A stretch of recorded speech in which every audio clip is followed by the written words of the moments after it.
오늘 본문 말씀인데요. 함께 읽고 말씀 나누도록 하겠습니다. 함께 읽으시겠습니다. 시작.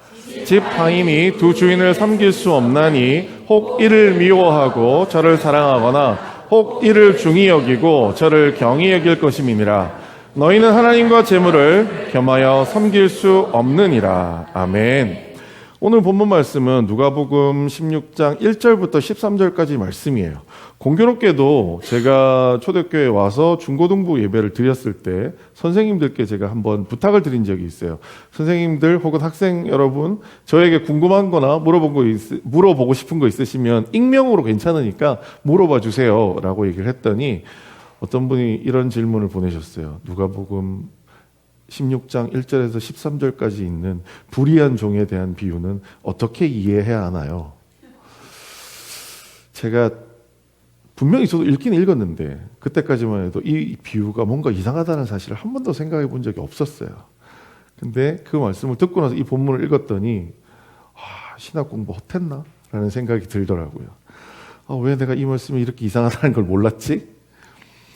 그때 뭐라고 제가 답변을 드렸던 것 같아요. 근데 답변을 드린 걸로 저도 사실 만족이 안 돼서 언젠가 다시 한번 내가 정리를 해야 할 텐데 라는 생각을 하고 있던 중이었습니다.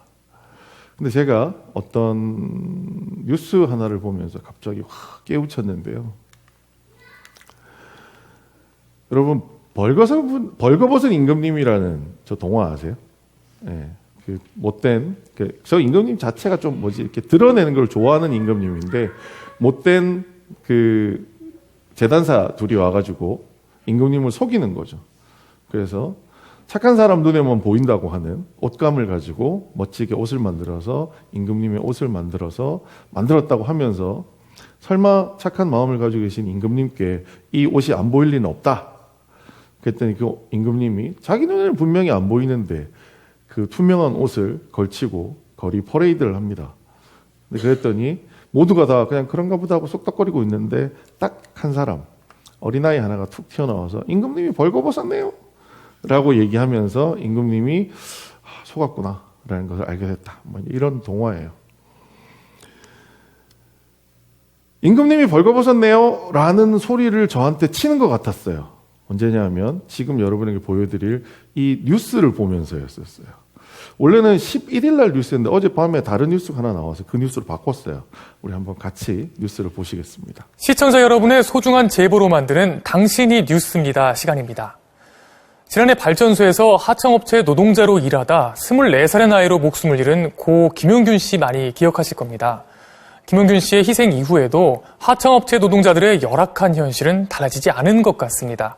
아무리 일해도 최저임금만큼도 받지 못하는 하청 노동자들에 대한 고질적인 착취 구조를 조명하 기자가 취재했습니다. 한국 남동발전 삼천포 화력발전소에서 2차 하청업체 노동자로 일하는 김모 씨. 김 씨는 대기오염 주범인 이산화황을 제거하는 탈황 업무를 맡고 있습니다. 2016년 7월 입사해 3년간 일한 김 씨가 올해 5월 받은 급여 명세서입니다. 김 씨의 기본급은 87만 2천 원, 최저임금 산입 범위에 들어가는 직무수당 등을 더해도 134만 8천 원입니다. 초과 야간 근무까지 해가며 손에 쥔 월급은 141만 7천 원에 불과했습니다. 상당히 나쁘죠. 이게 최저시급이라는 거는 이제 나라에서 이 정도는 줘라라고 한 건데 그것도 아니었고 때로는 3년 사이에 5만 원 정도 오른 것 같거든요. MBC 취재진이 김 씨의 3년치 월급 명세서를 법률 전문가와 함께 분석한 결과 김 씨는 입사 이후 단 한 번도 최저임금을 받지 못한 것으로 나타났습니다. 그 최저임금에 산입되는 임금이 기본급하고 연봉가급, 전직 차익 보존비가 있을 수 있는데요. 이 금액을 다 합치더라도 2009년도 최저임금액에 미달합니다. 그런데 이상한 점이 발견됐습니다.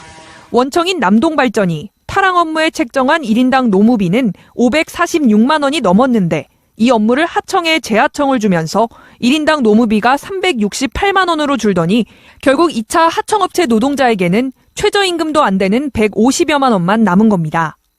근로기준법상은 최저임금 이상을 지급하라고 돼 있는데 거기에 못 미치는 그런 현실입니다. 한편 김 씨가 속한 업체의 모회사인 한전산업개발은 높은 영업이익률을 달성했다며 매년 수십 수백억을 최대 주주인 자유총연맹 등에 배당하고 있습니다. 고용노동부 진주지청은 해당 업체가 최저임금법을 다수 위반한 것으로 보고 시정을 요구했습니다. MBC 뉴스 조명아입니다. 원청이라고 하는 발전소에서는 546만 원을 인건비로 책정을 했대요. 근데 노동자 손에 들린 돈은 150만 원이 채 안 되는 돈이 손에 들렸다라는 겁니다. 왜 이 뉴스가 저에게 임금님 벌거벗으셨네요? 라는 이야기였을까요? 오늘 우리가 본문을 한번 같이 살펴보면서 왜 저에게 그런 생각을 하게 했는지, 여러분은 또 어떠신지 우리 함께 살펴보도록 하겠습니다. 자, 이 본문의 시작할 때 이렇게 이야기를 하고 있습니다. 또한 제자들에게 이르시되 어떤 부자에게 청지기가 있는데 그가 주인의 소유를 낭비한다는 말이 그의 주인에게 들린지라. 주인이 그를 불러 이르되 내가 내게 대하여 들은 이 말이 어찌 됨이냐. 내가 보던 일을 세마라. 청지기 직무를 계속하지 못하리라 하니.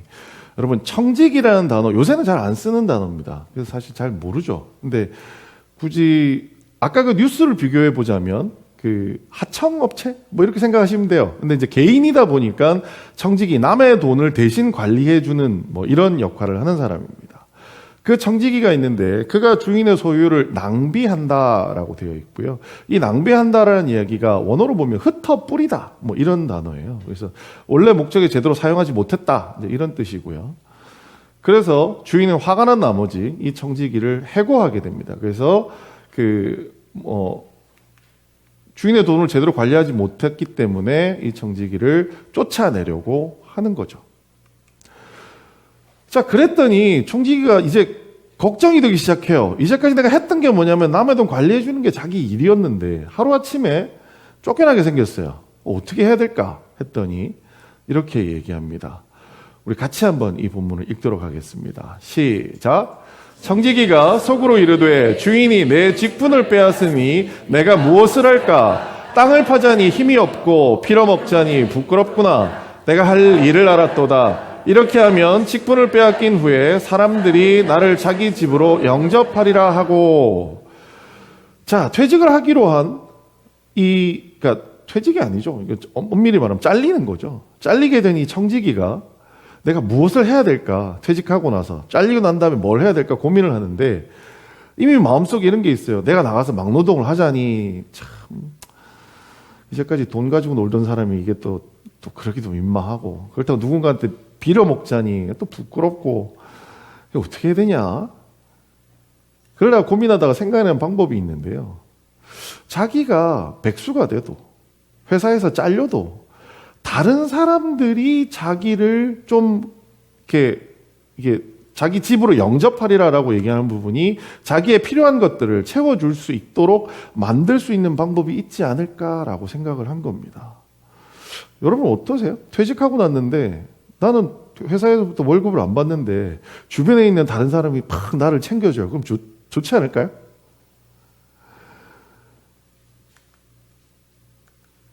자, 그래서 이 사람이 한 일이 나오는데요. 이게 좀 당황스러워요. 왜 하필이면 성경이 이런 걸 적어놨을까라는 생각이 들 정도로 좀 당황스럽게 얘기를 합니다. 주인에게 빚진 자를 일일이 불러다가 먼저 온 자에게 이르되 내가 내 주인에게 얼마를 빚졌느냐 말하되 기름 100마리니이다. 이르되 내가 내 증서를 가지고 빨리 앉아 50이라 쓰라 하고 또 다른 이에게는 이르되 너는 얼마나 빚졌느냐 이르되 100석이니이다. 이르되 여기 내 증서를 가지고 80이라 쓰라 하였는지라. 이게 뭐 하는 거예요?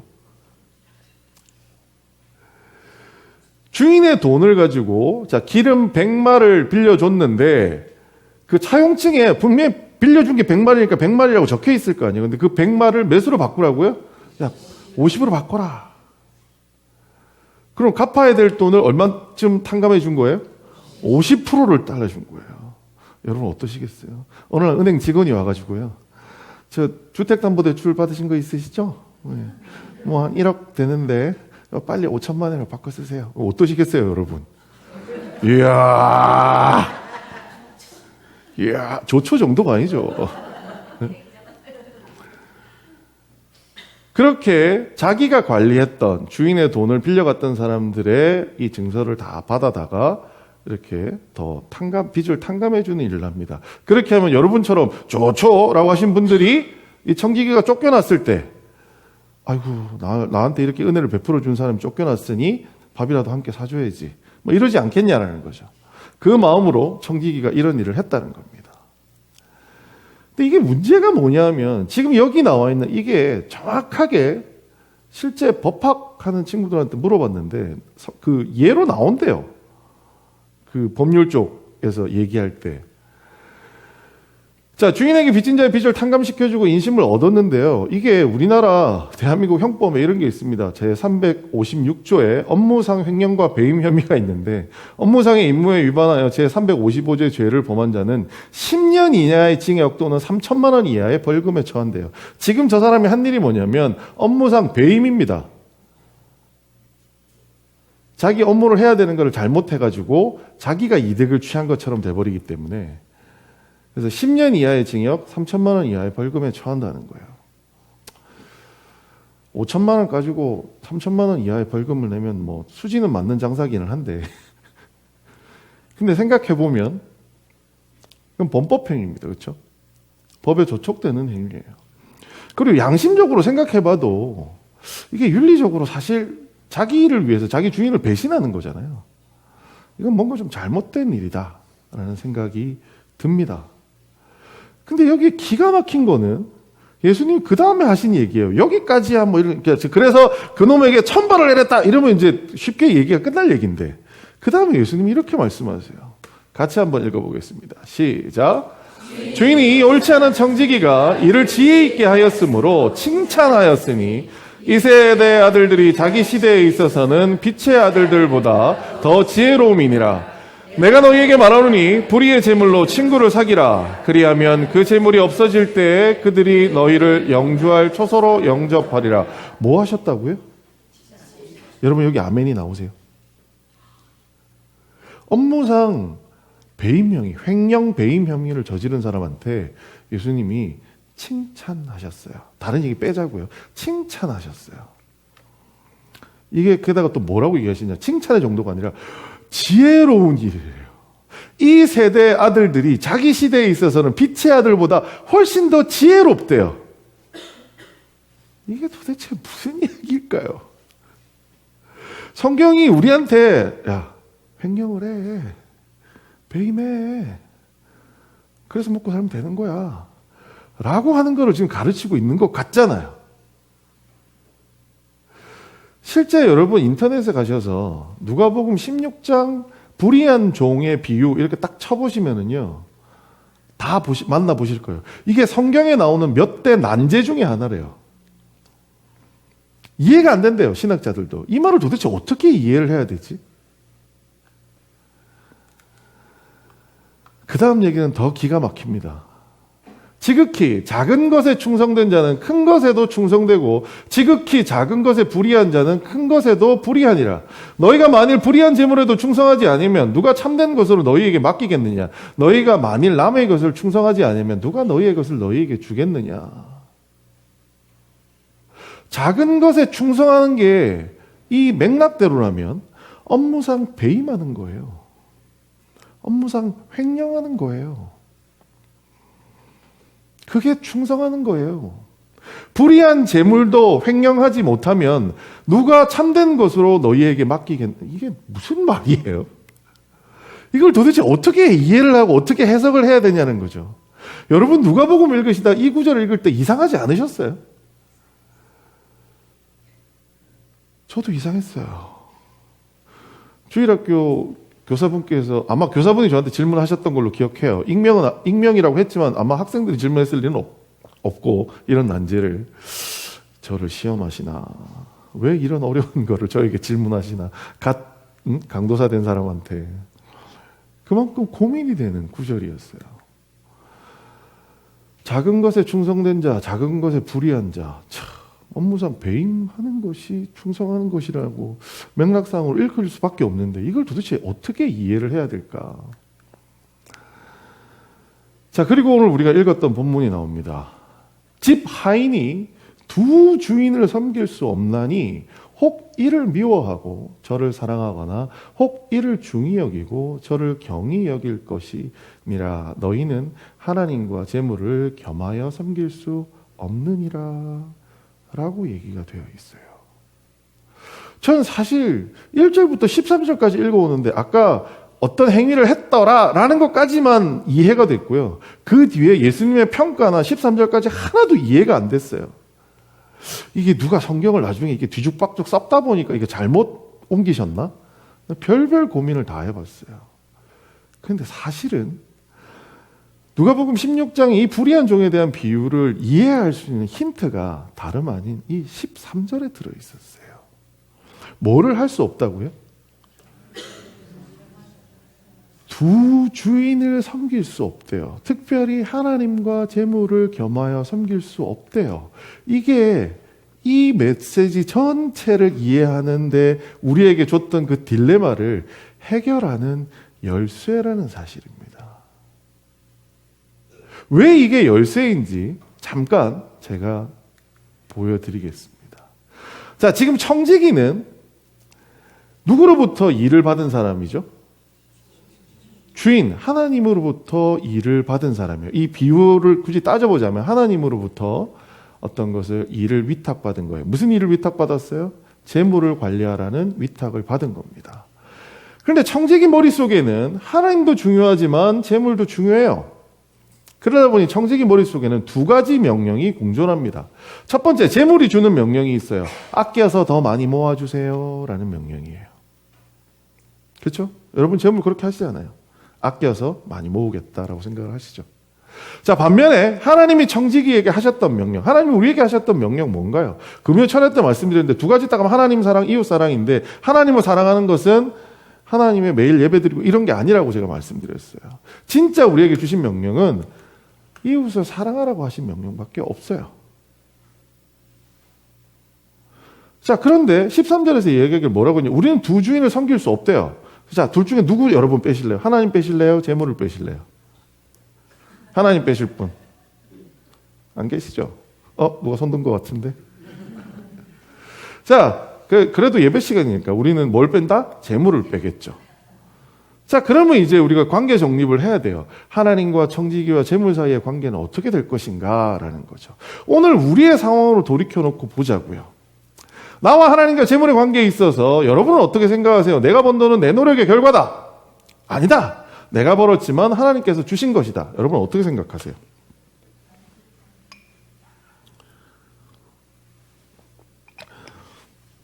솔직히 저는 위에 거였어요. 내가 번 돈은 내 노력의 결과다. 왜냐하면 제가 회사 다닐 때 불을 켜고 출근해서 불을 끄고 퇴근했거든요. 회사에서 가장 열심히 일했어요. 그런데도 월급은 코딱지만큼 주더라고요. 그러니 그건 내 거잖아요. 근데 여러 번 간증으로 말씀드렸지만 시간이 지나고 나니까 월급이 막 불어나기 시작하더라고요. 전 월급 받을 때 제 통장에 얼마 찍히는지 몰랐어요. 실제 월급 명세서 그냥 그 메일로 날라오는 것만 봤지 실제 통장에 얼마 찍히는지 몰랐어요. 근데 어느 날 아내 통해가지고 얘기 들었더니 대충 얼마를 번다 이렇게 얘기를 하더라고요. 놀랐어요. 내가 그렇게 많이 벌어? 근데 또 그만큼 많이 쓰긴 하더라고요. 그러고서 든 생각이 그거예요. 제가 일을 하면서 한 번도 저 혼자서 뭔가를 끝까지 끝내본 적이 없어요. 제가 일을 할 때는 항상 다른 동료들하고 다른 어떤 그 기관들하고 다른 회사들하고 함께 일을 하는 게 대부분이었었어요. 근데 저에게 가장 취약한 게 뭐냐면 사람들과 소통하는 거였었어요. 근데 돌이켜 생각해 보면 제가 했던 프로젝트들이 다 성공했어요. 속으로 저는 생각하는 게 하나님 이렇게 소통을 못하는 인간이 이렇게 소통을 잘했다고 프로젝트를 성공적으로 끝내주신 거 보니 하나님이 저를 도와주신 거네요. 저는 제가 그렇게 고백할 수밖에 없었어요. 여러분은 어떠세요? 여러분이 이번 달에 받았던 월급 혹은 사업하시는 분들 이번 달에 벌었던 돈 여러분이 열심히 노력해서 버셨나요? 물론 열심히 노력하셔서 그에 만한 대가들이 왔을 겁니다. 하지만 여러분 순간순간 그런 거 밤에 느끼실 때 없으세요? 잘 때 됐는데 오늘 손님이 이 정도로 올 건 아니었는데 왜 이렇게 많이 왔지? 이런 생각 하실 때 없으세요? 저는 자신 있게 얘기 드리는데 저는 내가 벌었지만 하나님께서 주신 것이다라고 저는 언제부턴가 생각하게 되었어요. 그러다 보니까 나와 하나님과의 재물과의 관계가 이렇게 바뀌게 됩니다. 하나님이 재물의 주인이시고요. 그 재물을 청지기인 나에게 주셨습니다. 그런데 하나님이 저한테 야, 너 이쁘니까 이거 가져 이러고 주신 게 아니라 저에겐 또 다른 임무를 주신 거죠. 그 임무를 하기 위해 필요한 돈이라고 하면서 이 돈을 주신 거예요. 그 임무가 뭐였을까요? 이웃을 사랑하라는 거예요. 뭘 가지고? 내게 주신 재물을 가지고요. 근데 우리는 이 임무를 망각해요. 언제 저런 임무를 주셨어요? 주일날 와서 예배드리라는 임무 주셨지. 교회 와서 헌금하라는 임무 주셨지. 기도 많이 하라는 임무 주셨지. 언제 이웃 사랑하는 임무를 주셨어요? 라고 얘기하실 분 계세요? 성경에 나와 있는 임무는 저거 하나예요. 이웃 사랑하라는 임무를 우리한테 주셨어요. 뭐 가지고요? 하나님이 우리에게 주신 것. 우리의 지혜도 마찬가지고 우리가 가지고 있는 재물도 마찬가지고 내가 그거 너한테 너 혼자 먹고 잘 살라고 준 게 아니고 이웃을 사랑하는데 잘 활용해 쓰라고 주신 거라는 거예요. 문제는 이거죠. 그럼 도대체 저 재물을 어떻게 나눌 거냐라는 거예요. 왜? 나도 저 재물이 필요해요. 그렇잖아요. 아까 뉴스에서 원청에서 546만 원을 받아서 두 번의 하청을 거치고 했더니 150만 원을 깔아줬잖아요. 546만 원을 두 번의 하청에 거쳤는데 546만 원을 준다. 아니, 그건 말이 안 되는 얘기예요. 두 개의 회사가 분명히 하는 일이 있거든요. 거기에도 직원이 있고요. 분명히 뭔가를 떼기는 뗍니다. 마찬가지로 하나님이 우리한테 재물을 주시면서 야, 너는 쓰지 말고 이웃 사랑하는 데만 써. 이렇게 주신 거 아니에요. 저한테도 쓰고 너 필요한 것도 쓰고 그걸 가지고 이웃 사랑하는 데도 써. 이렇게 주신 거예요.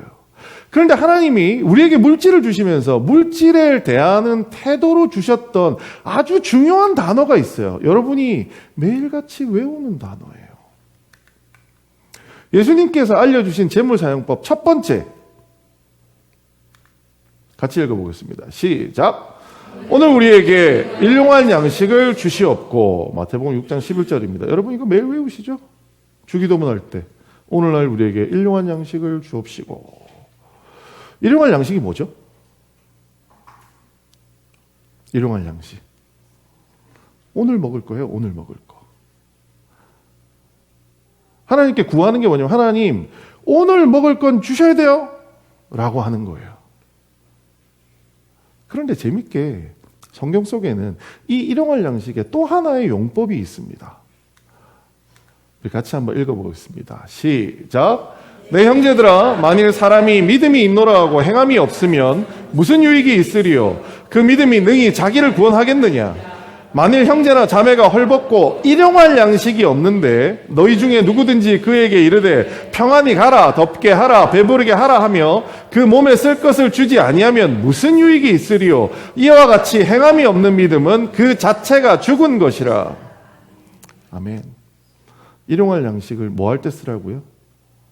이웃 사랑할 때 최소의 조건이 뭐냐면 일용할 양식이 없는 자들은 채워줘야 된다는 거예요. 그래서 예수님께서 우리에게 알려주신 재물의 사용법은 이거예요. 일용할 양식은 믿는 자의 권리예요. 첫 번째. 여러분, 하루에 먹을 끼가 없다. 기도하세요. 제가 담임 목사가 아니라서 함부로 얘기 드릴 수는 없지만 교회 와서 손을 벌리세요. 오늘 먹을 게 없는데요. 그럼 교회는 드려야 될 뭐가 있어요? 의무가 있어요. 교회뿐만 아니라 예수를 믿는 우리가 우리의 믿음을 증명하기 위해서 해야 되는 일이 뭐냐? 내 주변 사람이 일용할 양식이 부족하지 않은가를 돌아보고 그것을 채워주는 것이 그리스도인이 믿음이 있다라는 증거라는 겁니다. 일용할 양식이 이렇다라는 사실을 놓고 다시 한번 보시자고요. 나와 하나님의 재물의 관계는 어떻게 해야 되느냐? 이웃에게 일용할 양식을 꼬박꼬박 준 다음에 물론 남는 건 아니고 최소한 나도 일은 챙겨야 돼요. 나의 일용할 양식은 내가 권리니까 내 거는 가져야 돼요. 그리고 이웃에게 나눠줄 걸 나눠줘요. 근데 내 주변에 이웃이 3사람밖에 없어. 그래서 뭐가 좀 남았어요. 그럼 내가 좀 더 가질 수도 있어요. 하지만 중요한 것은 일용할 양식이라고 하는 기준이 있어야 한다는 겁니다. 이 일용할 양식의 기준은 대한민국이 정한 최저시급보다 그리스도인에게는 우선되어야 할 문제입니다. 자, 이제 이러한 관점에서 다시 이 본문을 읽어보도록 하겠습니다. 또한 제자들에게 이르시되 어떤 부자에게 청지기가 있는데 그가 주인의 소유를 낭비한다는 말이 그 주인에게 들리는지라. 그가 주인의 소유를 낭비한다. 목적에 맞지 않게 쓴다. 어떤 목적에 맞지 않게 써요? 이웃 사랑하는 목적에 맞지 않게 쓴다라는 거예요. 고리대금을 하고요. 자기가 더 많이 착복하고요. 이웃한테 주라는데 그걸 안 준 거예요. 그래서 청지기가 일을 그만두게 됐어요. 청지기가 원래 의무인 이웃 사랑의 재물을 잘 사용하지 못했기 때문에 이 청지기가 잘리게 된 거예요. 원래 임무가 이거예요. 원래 청지기가 했던 일이 뭐였느냐? 청지기 지가 오를 가지고 이웃들한테 빌려주면서 최대한 받을 거 많이 받아가지고 이웃들한테 0.1, 0.1, 0.1 이렇게 주는 거예요. 마치 아까 보셨던 원청에서 546만 원을 줬는데 노동자에게 156만 원밖에 안 주는 것처럼 중간에서 다 헤쳐먹은 거예요. 뭐가 중요해요?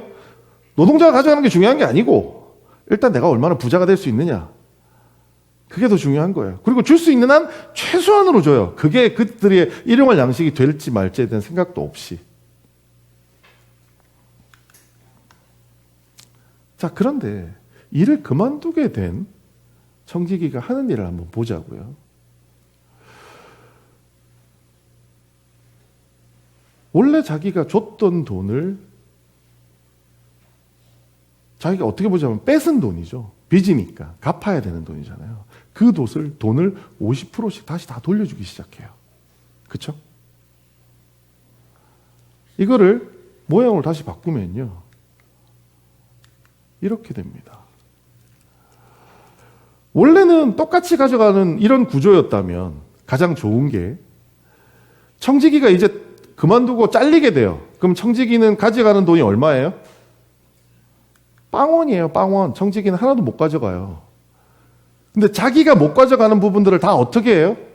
이웃들한테 다 돌려버린 거예요. 어떤 말인지 이해가 되세요? 이웃의 빚을 경감시켜주는 일을 한 게 뭐냐면 이웃 사랑을 사실 실천한 거예요. 그리고 이게 뭐냐? 이게 업무상 배임이 아니고요. 이게 업무를 제대로 한 거예요. 왜? 하나님이 아껴주신 업무가 그거거든요. 그거를 잘 못한다고 하니까 자른다고 했는데 이제 와서 정신을 차리고 그 업무를 제대로 한 거예요. 그런데 기가 막히게 한 거죠. 왜? 원래 그 업무를 제대로 하는 사람은 어떻게 하느냐? 일단 자기의 일용할 양식 일을 떼요. 다 그렇겠죠? 내 일용할 양식 일을 뗀 다음에 나머지 걸 가지고 일식씩 일용할 양식을 나눠주는 게 일반적인 방법이에요. 근데 이 불의한 청지기는 어떻게 했어요? 자기 거를 제로로 만들고 다른 이웃에게 일식 다 나눠주는 거예요. 그랬는데 기가 막히는 게 똑같이 일식을 받은 그 이웃들이 나중에 청지기를 어떻게 해요? 가난해졌을 때 거두어 줄 거라는 거예요. 그래서 예수님이 이렇게 말씀하세요. 이 세대의 아들들이 자기 시대에 있어서는 빛의 아들들보다 더 지혜로우니라. 왜 지혜롭다고요? 비즈니스 하는 분들을 만나서 제가 많이 하는 얘기 중에 한 가지가 이겁니다. 대표님, 돈을 벌려고 생각하시면은요, 대체로 망합니다. 그런데요, 사람을 본다고 생각하세요. 그러면 비즈니스가 오래 갑니다. 이 청지기가 보여준 게 바로 그거예요. 하나님이 돈을 많이 맡겨주셨고요. 그 일 가지고 하라는 업무를 최선을 다해서 하면서 뭐를 했느냐? 사람을 벌었어요. 그는 돈을 잃었습니다. 맞아요. 자기의 몫은 잃었어요. 하지만 대신에 그는 이 과정을 통해서 뭐를 얻었느냐? 사람을 얻은 겁니다. 그 일을 두고 하나님은 이 세대의 아들이 자기 시대에 있어서는 빛의 아들보다 더 지혜롭다라고 얘기하시는 거예요. 그리고 이렇게 얘기하십니다. 자, 이제 있는 그대로 이 말씀이 이해가 되기 시작해요. 불의의 재물로 친구를 사귀라. 돈으로 돈을 벌지 마시고요. 돈으로 사람을 사라는 겁니다. 재물이 없어질 때 그들이 너희를 영주할 처소로 영접하리라. 사람을 벌어두면 때로 내가 돈이 없어질지라도 때로 내가 재물이 부족할지라도 그 사람이 나를 다시 살 수 있게 도와준다라는 거예요.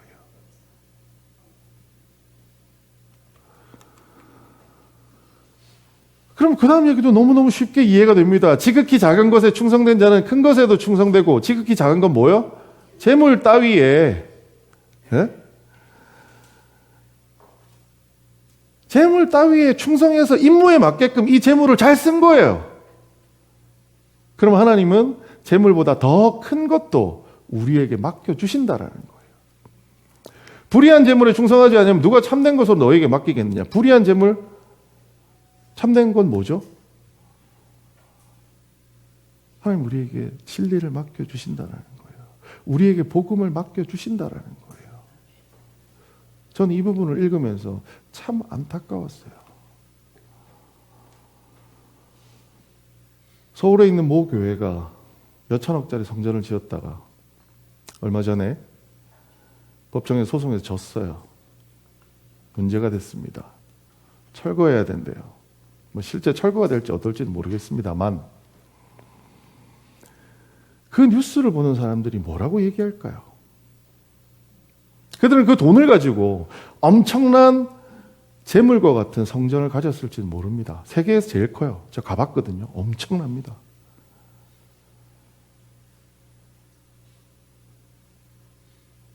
하지만 그것 때문에 그들은 진리를 잃어버렸을지도 모른다는 생각이 듭니다. 수많은 사람은 제 주변에 있는 사람도 마찬가지고 그 교회를 조롱하면서 야, 교회에 진리가 어딨냐? 라고 얘기한다라는 거죠. 너희가 만일 남의 것에 충성하지 않으면 누가 너희의 것을 너희에게 주겠느냐? 이거 굉장히 무서운 얘기예요. 하나님이 우리에게 이웃 사랑하라고 주셨던 그 재물 가지고 우리가 엉뚱한 일을 하면 하나님 우리에게 왜 월급을 주셔야 되나요? 하나님 우리에게 일용할 양식을 왜 주셔야 되나요? 맡겨진 재물로 이웃 사랑을 제대로 못하는 청지기에게 월급을 주실 리가 있나요?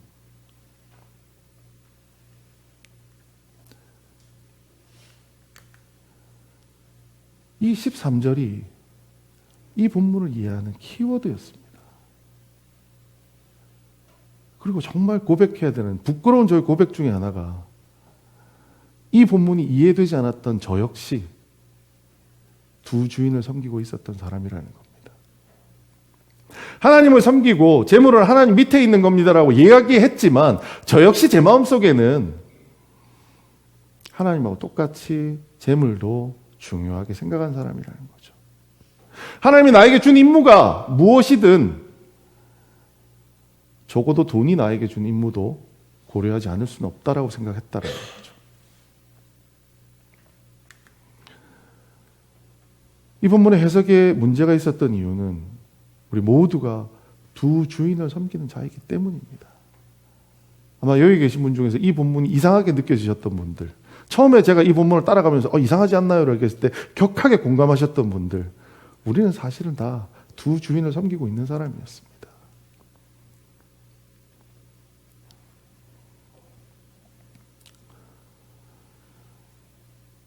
하나님과 재물을 겸하여 섬길 수 없습니다. 그러면 여러분 누구를 섬기시겠습니까?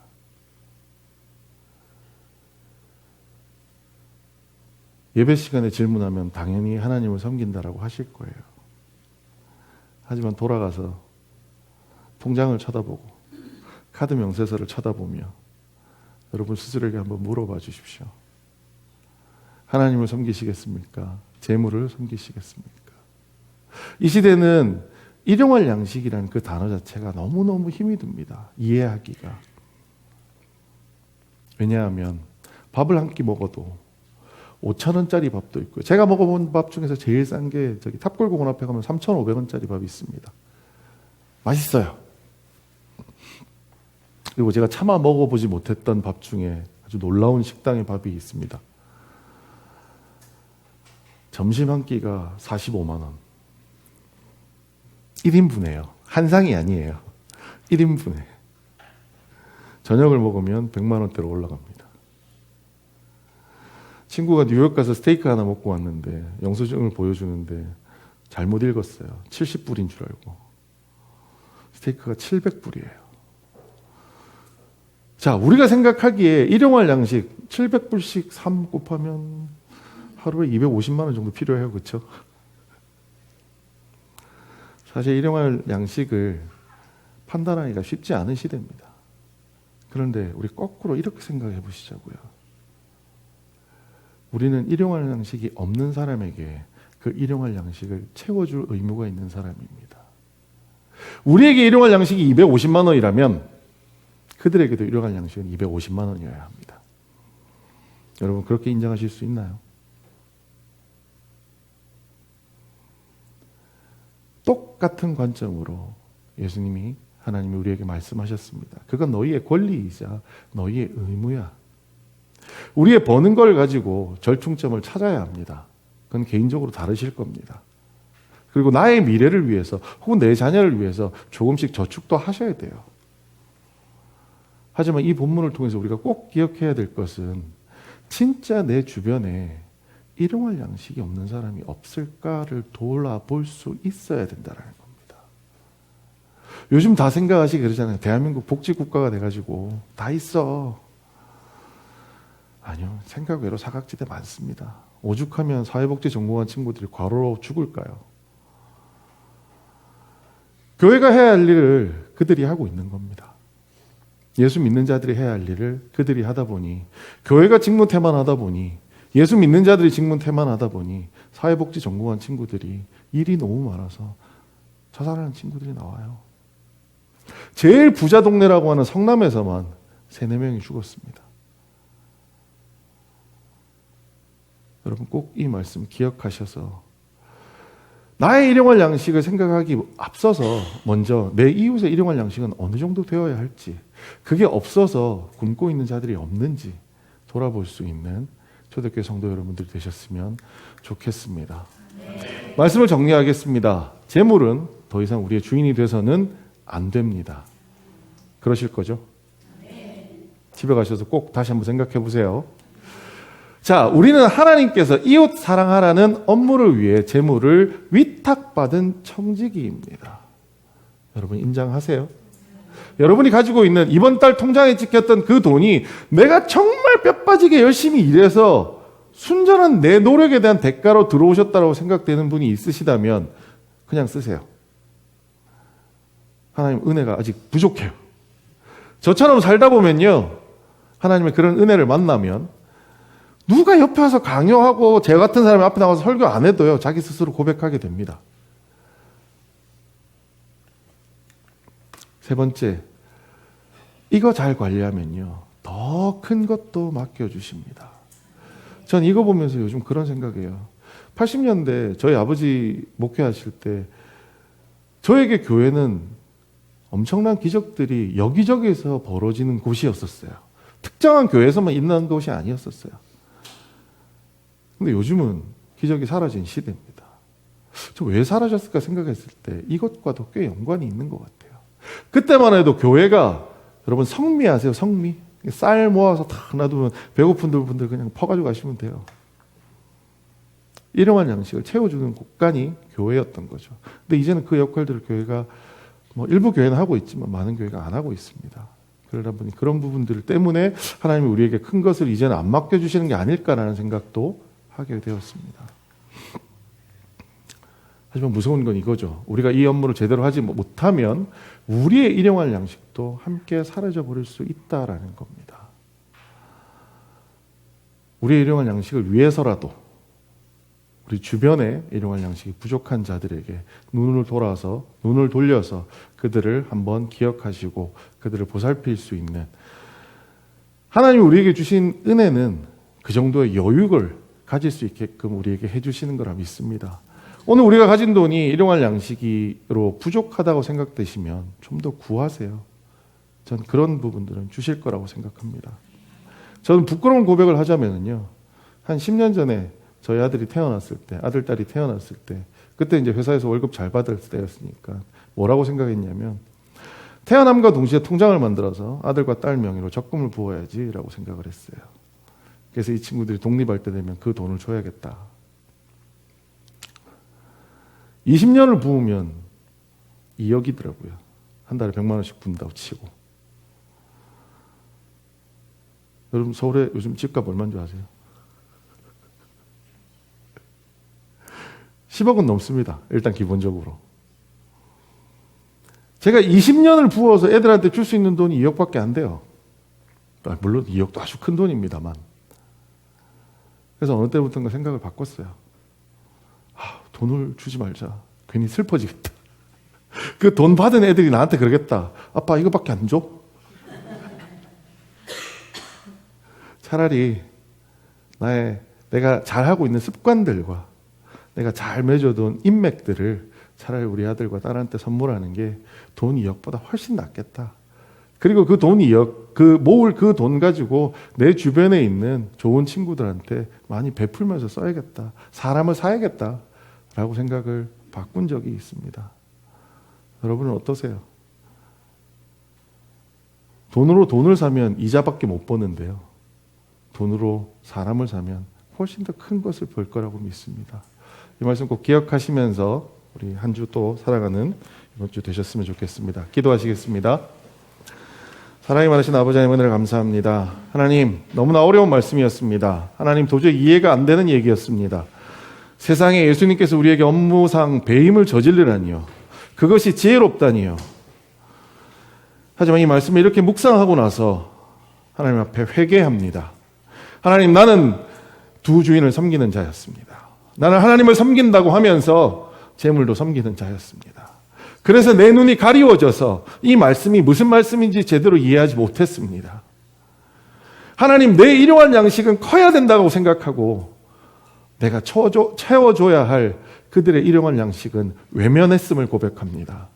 하나님, 오늘 이 시간 이 말씀으로 하나님, 우리 한번 다시 생각하기 원합니다. 하나님, 먼 곳에 교회 세우고 하나님 대단한 일을 하는 것도 중요하지만 하나님, 행여 내 옆에 나에게 맡겨주신 누군가가 일용할 양식을 가지고 있지 않아서 힘들어한다면, 부끄럽고 자존심 상해서 배고프단 말조차도 못하는 자들이 있다면 하나님, 우리의 마음이 그들에게 쓰여질 수 있도록 우리 마음을 돌려주시옵소서. 하나님, 우리의 복이 그것인 줄 믿사옵나니 하나님, 우리가 이 재물 하나님 뜻대로 잘 사용할 수 있도록 도와주시옵소서. 하나님, 우리가 그렇게 잘 사용할 때 우리에게 더욱더 큰 재물로 우리가 더욱더 많은 사람을 섬길 수 있게 해주실 것을 믿사옵니다. 하나님, 꼭 그렇게 우리에게 복을 주시옵소서.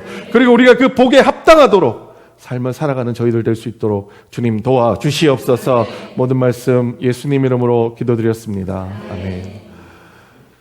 지금은 우리 예수 그리스도의 은혜와 하나님의 아버지의 크신 사랑과 성령님의 감동 감화하심과 충만 역사하심이 오늘 함께 예배드리며 이제 더 이상 두 주인이 아니라 하나님만 섬기겠다고 고백하는, 그리하여 우리가 더 많은 복을 누리기를 기대하는 초대교회 성도들 머리 위에 함께 영원히 있을지어다.